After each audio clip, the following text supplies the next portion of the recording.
This is Collaborative Check-ins, and I'm Dr. Lori Baudino, and I'm excited. I have Nefertiti Austin here and her incredible book, Motherhood So White. Thank you for coming and speaking with me today. Well, thanks for having me. I appreciate you.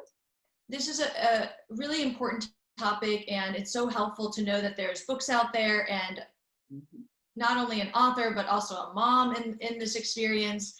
I would love for you to tell us all about your book. What can you share with us so people go out and read it? Well, I can tell you that the impetus for me writing the book really started in my own childhood. So my brother and I were raised by maternal grandparents. Our parents were Black Power revolutionaries and very much swept up in the movement, as young people often get caught up. And unfortunately, their passions, spilled over into drugs and lives of crime. And so my grandparents intervened, and around the age of 9, we went to officially live with them.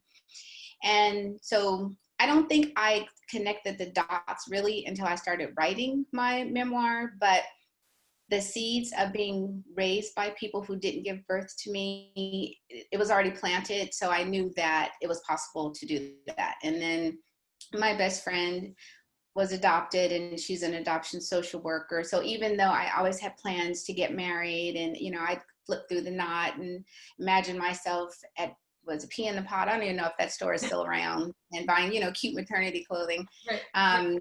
I think it was just always kind of background for me that adoption might be something to consider. And in my mid-30s is when it really kind of came to the forefront. And I went from just kind of being a free spirit and just traveling and working or not working and just running the streets of Los Angeles and all over the world. I was ready. I started noticing strollers and bottles, which was weird because I had little children in my midst, but I just had a very different reaction when I was ready to become a mother. So I had this very strong feeling like it's time. And so I call Lori, and I'm like, because her name is also Lori, and tell her, okay, I'm ready. And so that was really sort of what set me on the path to adoption. And I still thought, okay, I will adopt and then I'll get married and have additional children. And that didn't necessarily happen, which is fine, because what I did realize was that the thing that was most important to me was to become a mother through adoption. And so I wanted a little boy, and I thought I'll be a good boy mom. And I wanted an African-American son because I knew that Black boys are least likely to be adopted. So I'm community service minded, and I thought, okay, this is my give back, and I'm going to adopt a little boy, a little Black boy. What did you learn about the history or kind of the experience of being in a Black community or adopting in a Black child? Well, our numbers are pretty small. So actually, there's some data, but not really, and largely because we adopt internally. So just like in my own experience, we weren't adopted formally by my grandparents, but we were informally adopted. I mean, they were our parents. And so then our parents became siblings to us. Right. And so that's just a very Black thing to do. And I think, immigrant communities do the same thing, where you take in, family members. And so for us, it's just, you start internally. Is there a niece? Is there a nephew? Is there a cousin? And then if there's no one, then you go outside your family. But even with that, I was breaking code, because not only did I go outside my family, I ended up with children I didn't know. And so in the Black community, we typically want to know, even if it's a neighbor or someone from church, we want a point of reference. And so I broke all the rules culturally, because 0 point of reference, didn't know anything about the kids, but other than the fact that, these were going to be my kids. So. Yeah. Did you feel like you could access information? I know you had this friend, Lori, and was it, I don't know, for lack of another way, was it helpful? Was it easy? Was it really trying? The process? Yeah. The first go round, it should have been a slam dunk. It should have been kind of a get in, get out situation, but that was not the case. So it took 2 years to finalize my son's adoption, and largely because my kids come from a very large family and social workers are overworked. And so the case kept getting transferred. And so we went through 9 social workers, and after a while, it really became my responsibility to get each new worker up to speed. And so I had to be very organized and prepared to say, okay, this is what's happening in the case. You know, this is what should be next steps, at least what I think should be next steps, and really kind of keep everyone on their toes. But when my daughter came along, it went much faster. It was much smoother. So, you know, every adoption is different, but you just have to be prepared to be very patient and super organized. And, you know, even when it's stressful, unnecessarily just deal with it, because there is light at the end of the tunnel. How old were the kids when you received them? So my son was 6 months, and my daughter, we actually met her when she was 6 months old. And, you know, to our surprise, at 10 months, she came home with us. Okay. So it's you and these 2 beautiful babies. You know, I get once you had your daughter, you have your son's a little bit older then. And how did you bring in culture and race and learning about motherhood into the family? Was it through people in the community? Was it through readings?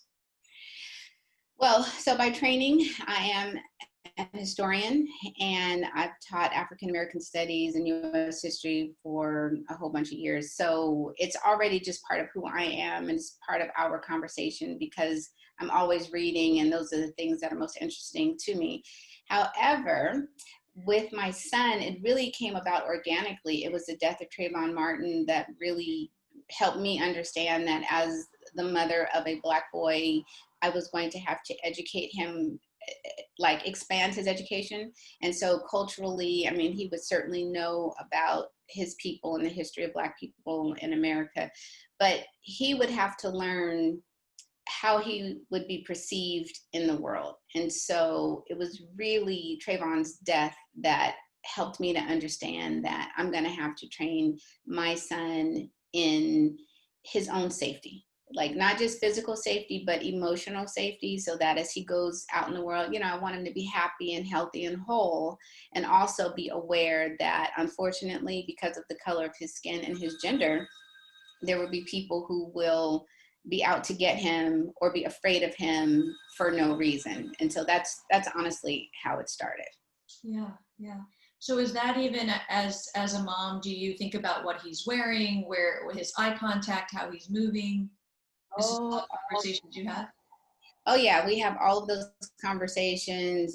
You know, hoodies are still very popular, and being mindful of, if we go into a store, like he has to drop his hood. Like I won't let him walk into a store with his hood up. It just really depends on where we are. And you know, he's 13 now, and even last night the kids were outside playing and it was dark, and I'm looking, because I'm that parent who's looking out the window yelling at the kids. So I'm looking at him, and he had changed at some point, and I noticed he had on a dark hoodie and he had on dark sweatpants, and I made a mental note that I will tell him today, when you go out in the evening, you need to have brighter colors on. And, you know, the eye contact is huge. Being out in the world, if you are stopped by for the police, it is yes, sir, no, sir, yes, ma'am, no, ma'am. You make sure you sign nothing. And beyond, I need to call my mom, that's the end of the conversation that you have with police. So that's a regular conversation, because so many kids, I don't know if you saw when they see us, and those boys got railroaded for attacking that woman in Central Park, and they didn't even do it. And the parents were separated from their kids, and the kids were pressured by the police to admit to things that they didn't do, and it just destroyed their lives. And so really impressing upon my son, who leads a very low risk life, you know, we have a very low risk lifestyle, but you know, things come, life intervenes. And so we are very clear on where we are and how we conduct ourselves. Do you feel like in your experience that your children does it bring them down to hear these things? Does it empower them to feel like they have ways of, they have the information, they have the knowledge? How do you experience their feelings about everything? I think it's a combination of both. I mean, certainly when my son was younger, like sometimes he would cry and he would ask, why do they hate us so much? And so, it's heartbreaking to have your child ask, why does someone hate me just because of the way that I look? And so I tell him, I share these things with you, not to hurt your feelings. I don't want you to feel bad about yourself. You should be proud of who you are. And I always want you to hold your head up, because he's a good kid. Yeah. But the world in which we live, it is still very hostile to Black men, to Black boys, and certainly to Black women. And I would be remiss as a parent if I did not bring these things up. And even with my daughter, it's a different conversation. But I mean, you've met her, so she's very girly and she loves glitter and glam and all of these things. So I have an eye out on that because Black girls are sexualized at a younger age. And I remember once she was in preschool and the teacher said to me, oh, she's angry. And I kind of laughed, but then he said it the second time. And then the third time I was like, why would you describe a 4-year-old as angry? Like, what happened? And so when he told me what happened, and I said, well, that doesn't sound like anger. Right. Perhaps she was frustrated or perhaps she was annoyed. And he apologized and he said, you're right, I should not have used that word. But the freedom with which certain words are used to describe our children is terrible. And so again, as a parent, I have to really tell them these things. And we don't talk about it every single day. I'm not trying to ruin anybody's day, but right. It comes up often enough. Right, yeah. I know, I believe you know this about me, that one of my ways of looking at children is to look at interactions as movement, so that we strip away those labels, we strip away the assumption that we know what they're feeling, and we more look at like, what is this about, what does this look like, and then what can we do to like bring connection versus like isolation or judgment. And so like, that's such an important story to even think about a child showing an action and then being said, this is how they are, right. Which needs to change for sure. I'm always, I'm on this journey too, making sure I have all the information and wanting to learn more.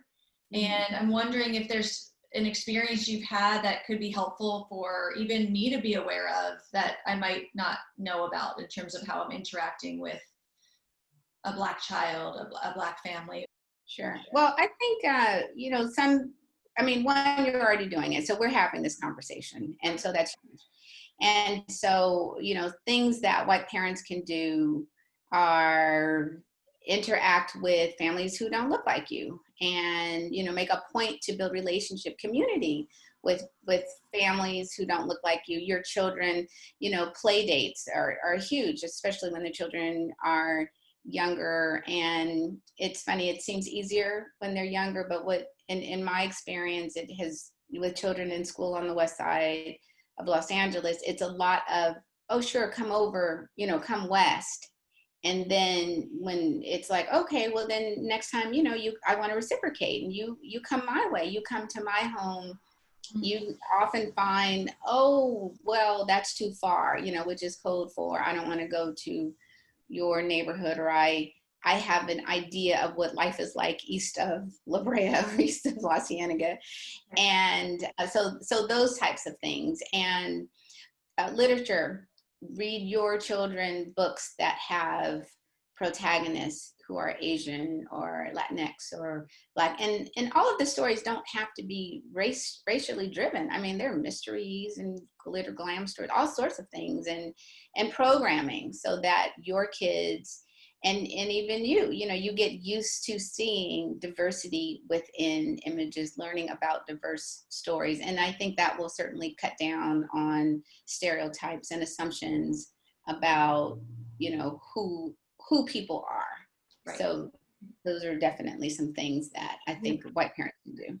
Yeah, it's so helpful. I definitely think thinking a little bit, especially we're both in LA, things can get busy, traffic, driving, but we're all used to it, right? And so maybe thinking a little bit more about that longer drive, what it really means, and how meaningful it is to have that equal opportunity to have children play at each other's space or the communal spaces, yes. Even if it feels like it's not convenient. Yes.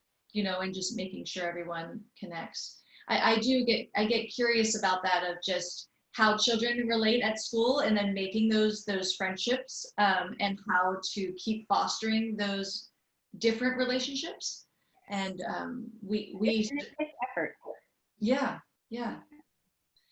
And I imagine on all sides, for everybody, because it's a lot. Oh, Yeah. absolutely. Because traffic is horrendous, and we all know that. But again, it's the bigger picture. It's beyond that extra 15, 20 minutes you're in traffic, and it's, maintaining those connections and those relationships. And, certainly what children teach us is they find common ground on so many things. And as parents, as moms, I mean, almost every mother I know likes wine or, a margarita or something. So it's like we've got something in common. So. Right. Yeah.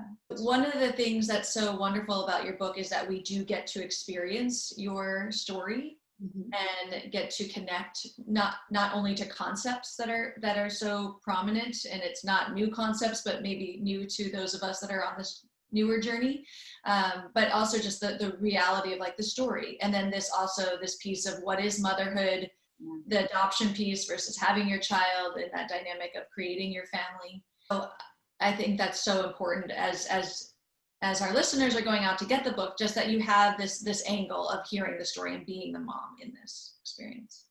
Well, thank you. I wrote an article for the New York Times. It came out a couple of days ago, and really it explores how we build community and family within the African American community, and that our approach is a little different. I mean, again, because we start internally with our family members and then sort of branch out from there.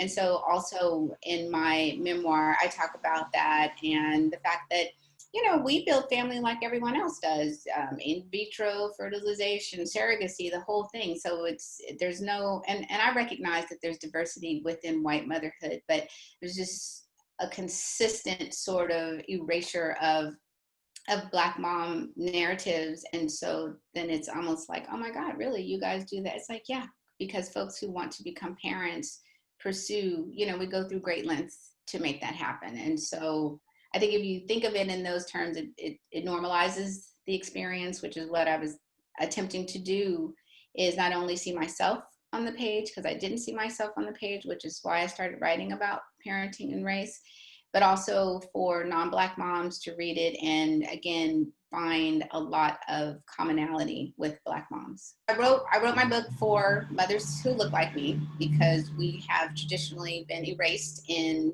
mom narratives. And for non-African American mothers who read my book, I want for everyone to be able to find and recognize commonalities within motherhood. And so, because there's so many universal things, I mean, we all deal with a teething child, we all deal with potty training and all of those things, but culturally, there are certainly nuances for us in terms of the safety piece, in terms of race, microaggressions at school, our daughters being sexualized early, on and on and on. And so those are things that white moms really need to know, so that as, they raise their own children and interact with Black children, they have a better understanding of where the child is coming from and just how to protect them as they would protect their own children. Right. And how to feel more connected to one another, that we're all in this together. Absolutely. In the same way. Yeah. Yeah. I think that's so wonderful and so important. Mm-hmm. So where can we find out more about you in your book? Well, my books can be found wherever books are sold. So Barnes & Noble, independent bookstores, Amazon, you name it, it's there. And the library, of course, one of my favorite places. You can check it out, and you can get the Kindle version, Audible version. And I have a website, which is www.nefertitiaustin.com, and everything is kind of laid out there.